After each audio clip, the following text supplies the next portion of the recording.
Unlock 3.0 ಸಡಿಲಿಕೆಯಲ್ಲಿ ಈ ಬಾರಿ ಕಳೆದ 2 ತಿಂಗಳಿಂದ ಸಾರ್ವಜನಿಕರಿಗೆ ಮುಚ್ಚಲ್ಪಟ್ಟ ರಾಜ್ಯದ ದೇವಾಲಯಗಳು ನಾಳೆಯಿಂದ ತೆರೆಯಲಿದೆ.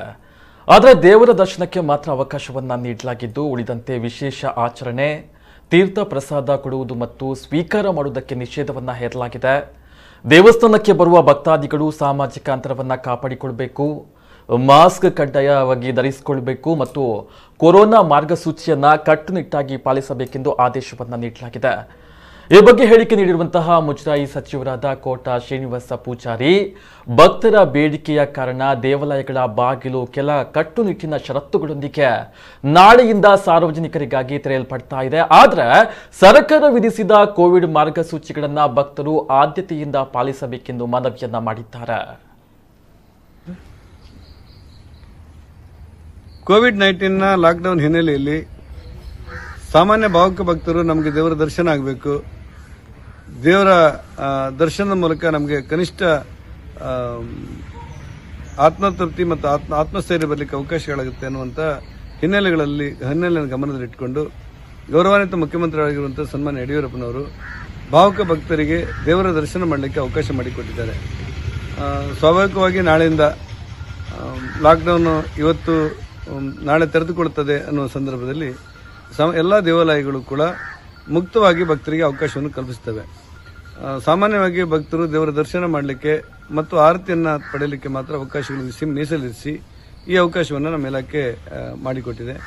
ನಾನು ಸಮಸ್ತ ಭಕ್ತಾದಿಗಳಲ್ಲಿ ವಿನಂತಿ ಮಾಡುವುದೇನೆಂದರೆ, ಈ ಕೊರೋನಾವನ್ನು ನಿಯಂತ್ರಣಕ್ಕೋಸ್ಕರ ಸಾಮಾಜಿಕ ಅಂತರವನ್ನು ಕಾಯ್ದುಕೊಂಡು ಮತ್ತು ಯಾವುದೇ ನೂಕುನುಗ್ಗಲಿಲ್ಲದೆ ದೇವರ ದರ್ಶನದಲ್ಲಿ ಸರ್ವರು ಪಾಲ್ಗೊಳ್ಳಬೇಕು ಅನ್ನುವಂಥ ವಿನಂತಿಯನ್ನು ಮಾಡ್ತೇನೆ.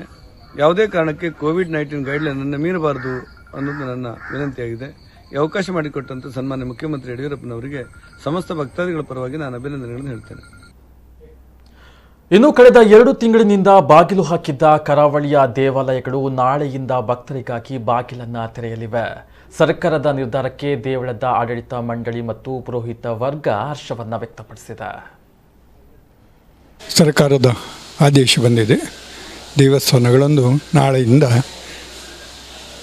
ಜುಲೈ 5ರಿಂದ ತೆಗಿಬಹುದು ಅಂತೇಳಿ. ಆ ಪ್ರಕಾರ ನಮ್ಮ ದೇವಸ್ಥಾನದಲ್ಲಿಯೂ ಸಹ ಬೆಳಿಗ್ಗೆ 8 ಗಂಟೆಯಿಂದ ಮಧ್ಯಾಹ್ನ 12:30 ಗಂಟೆ ತನಕ, ಹಾಗೆ ಸಾಯಂಕಾಲ 4:15ರಿಂದ 8 ಗಂಟೆ ತನಕ ದೇವಸ್ಥಾನವನ್ನು ಭಕ್ತರಿಗಾಗಿ ತೆರೆದಿಡಲಾಗುವುದು. ಎಲ್ಲ ಬಂದು ದೇವರ ದರ್ಶನ ಮಾಡಿಕೊಂಡು ಹೋಗಬಹುದು. ಹಾಗೂ ವಿಶೇಷ ಸೇವೆಗಳು ನಡೆಯುವುದಿಲ್ಲ. ಆದೇಶದ ಪ್ರಕಾರ ನಿತ್ಯ ಪೂಜೆ ಪುನಸ್ಕಾರಗಳೆಲ್ಲ ನಡೀತದೆ.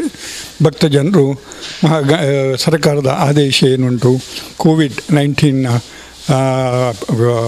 ಪಾಲನೆ, ಅದರ ರೋಗರುಜಿನಗಳ ನಿವಾರಣೆಗೋಸ್ಕರ ಸರ್ಕಾರ ಹೇಳಿದಂಥ ಕಾನೂನನ್ನು ಪಾಲನೆ ಮಾಡಿಕೊಂಡು ಸೋಷಿಯಲ್ ಡಿಸ್ಟೆನ್ಸಿಂಗ್ ಮೇಂಟೈನ್ ಮಾಡಿಕೊಂಡು ನಾವು ದೇವರ ದರ್ಶನ ಮಾಡಬೇಕು ಅಂತ ನಾವು ವಿನಂತಿಸಿಕೊಳ್ಳುತ್ತಾ, ಆದಷ್ಟು ಮುಂಜಾಗ್ರತೆ ವಹಿಸಿಕೊಂಡು ಮಕ್ಕಳು, ಪ್ರಾಯದವರು ದೇವಸ್ಥಾನವನ್ನು ಆದಷ್ಟು ಬರದೆ ಮುಂದೆ ಕೋವಿಡ್ ಇನ್ನೂ ಪ್ರಕರಣ ಕಮ್ಮಿ ಆದ ನಂತರ ಬರಬೇಕು ಅಂತ ಹೇಳಿಕೊಂಡು ದೇವರು ಎಲ್ಲರಿಗೂ ಆರೋಗ್ಯ ಭಾಗ್ಯ ಕೊಡಲಿ, ಬಂದಂತಹ ಕೋವಿಡ್ ರೋಗ ರುಜಿಗಳನ್ನು ಪರಿಹಾರ ಮಾಡಿ ವಿಶ್ವಕ್ಕೆ ಜನರಿಗೆ ರಕ್ಷೆ ಕೊಡಲಿ ಅಂತೇಳಿ ಶುಭ ಮಸ್ತು ಹೇಳಿ.